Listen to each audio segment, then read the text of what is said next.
Seja bem-vindo, o seu podcast 100% em português, chegando para desejar uma ótima semana. Mais uma vez, uma ótima semana para você que escuta esse podcast caminhando, escuta levando o cachorro para passear, escuta limpando a casa, escuta dirigindo ou andando de bicicleta. Escuta nos momentos de insônia e escuta para participar dos 30 minutos de conversação todos os dias. Pegue o seu caderno, a sua caneta e venha para a sua prática diária. Afinal, nós, você e eu, somos o podcast Falar Português Brasileiro. Todo dia um pouquinho, 30 minutos de conversação. Acesse a minha página falarportuguesbrasileiro.com e faça sua inscrição. O início é imediato. Venha, venha, venha! Caso você já esteja inscrito na minha lista de interesse em fazer conversação, comece a abrir os meus e-mails. E-mail fechado não gera conhecimento. Pense nisso. Não se aprende um idioma por osmose. Bem que se poderia, né? Mas se aprende o idioma por contato diário com o idioma, com dedicação. E falando sobre contato diário, no episódio 118, falei sobre as novelas brasileiras. As novelas transmitem um capítulo por dia. Então, você é do tipo de pessoa que adora e acompanha novelas?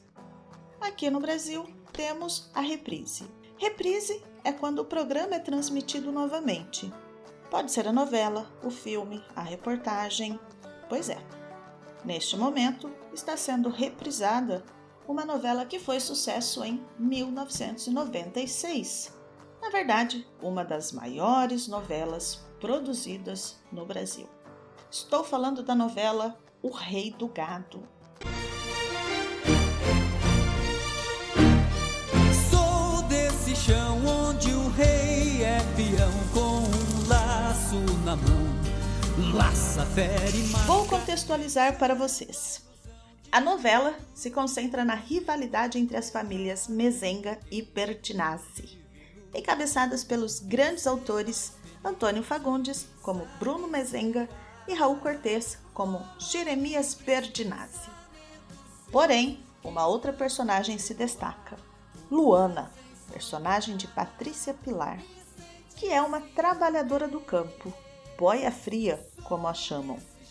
Boia fria é um termo utilizado para se referir àqueles trabalhadores do campo que acordam muito cedo, antes do dia clarear, para a labuta, geralmente no corte de cana-de-açúcar. Por levarem a comida de casa, uma marmita, na hora do almoço, a boia, palavra para se referir à comida, já está fria. Assim, boia fria surgiu para nomear essa classe trabalhadora. Minha mãe sempre dizia, estuda para não ser uma boia fria. Não é fácil trabalhar como boia fria, não.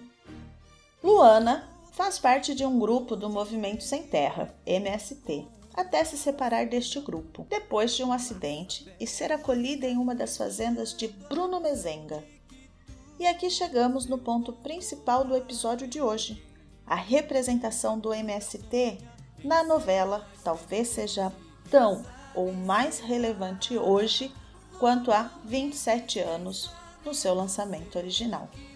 O grupo mostrado na obra de ficção vive em barracas improvisadas, na beira de estradas ou em acampamentos assentados em terras ociosas que são ocupadas. Quem viaja com frequência pelas grandes rodovias interestaduais brasileiras, com certeza já se deparou com essas barracas improvisadas com pedaços de madeira e outros materiais. Mas como estas pessoas chegaram a estas situações? O que elas esperam com essas atitudes? Bom, vamos ver isso agora. E sentir-se um Deus.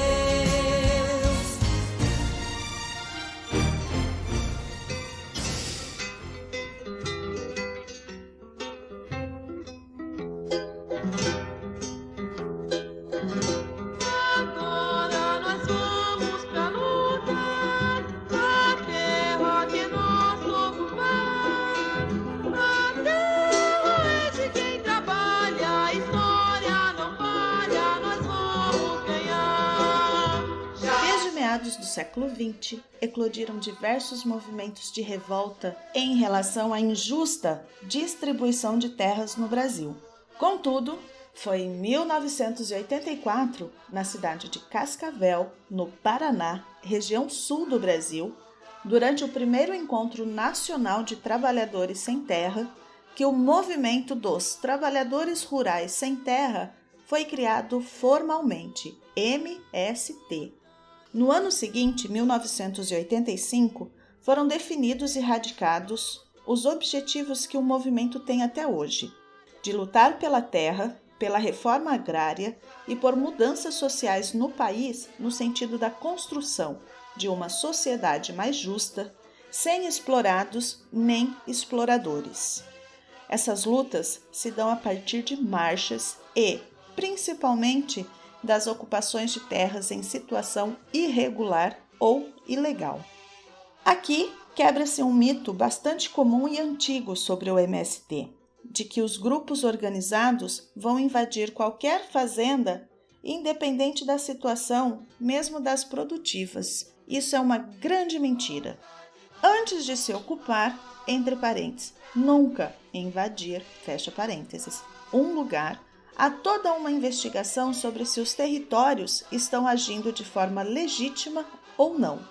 Apenas são ocupados territórios que estejam em situação ilegal ou irregulares e que não sejam produtivos, que não estejam cumprindo a função social da terra, ou seja, a correta utilização econômica da terra e na sua justa distribuição, de modo a atender ao bem-estar da coletividade mediante o aumento da produtividade e da promoção da justiça social. Araújo, 1999.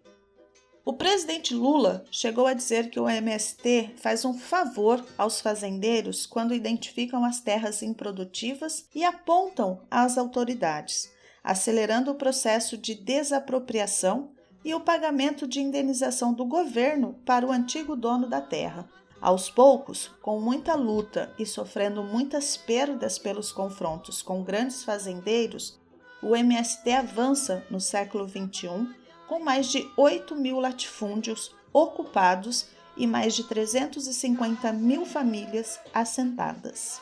Também organizam feiras de alimentos produzidos nos assentamentos. Alimentos esses orgânicos, que não utilizam agentes químicos e agrotóxicos na sua produção. Aliás, por falar em alimentos orgânicos, o MST é o maior produtor de arroz orgânico da América Latina, o que o torna também o segundo maior produtor de arroz do Brasil.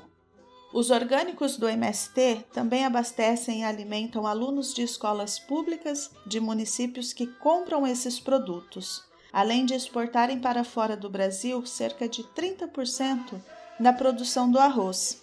E como os produtores trabalham no sistema de cooperativa, recebem cerca de 15% a mais do que agricultores convencionais. Vale lembrar que a Rede Globo, que exibe e reprisa a novela O Rei do Gado, que retrata com certa fidelidade a realidade e a luta do MST, essa é a mesma emissora que exibe, em seus intervalos, os característicos comerciais falando que o agro é pop, que nada mais são do que propagandas do agronegócio poderoso e latifundiário que sempre se opôs ao MST, e quaisquer mudanças que pudessem ameaçar o seu poder e o seu capital. Em anos recentes, houve até a tentativa de taxar o MST como um grupo terrorista. No entanto, é uma tentativa que parte de grupos ideologicamente contrários à atuação social do grupo e financeiramente interessada na manutenção do agronegócio como ele é. Nas eleições brasileiras de 2022, o MST fez história ao lançar 15 candidaturas próprias a cargos de deputados estaduais e federais e elegendo 6 dessas candidaturas nos estados de Pernambuco, Ceará, Bahia, Rio de Janeiro e Rio Grande do Sul. Agora, com mais representação institucional e em um governo mais favorável às políticas públicas, é esperado que a agenda da reforma agrária popular avance mais do que nos últimos 6 anos de governos conservadores. Esse permanece sendo um grande desafio, pois apesar do cenário político geral mais positivo que estamos vivendo, o agronegócio estabelecido, rico e poderoso ainda tem muito a oferecer quanto a impedimentos dos avanços sociais.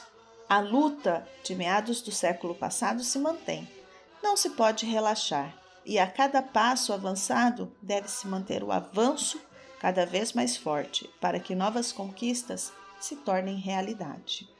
Eu fico por aqui e na luta por uma alimentação mais saudável, por uma distribuição de terras para aqueles que querem produzir e por uma agricultura familiar presente e valorizada na mesa dos brasileiros e, por que não, do mundo. Um abraço a todos e boa semana!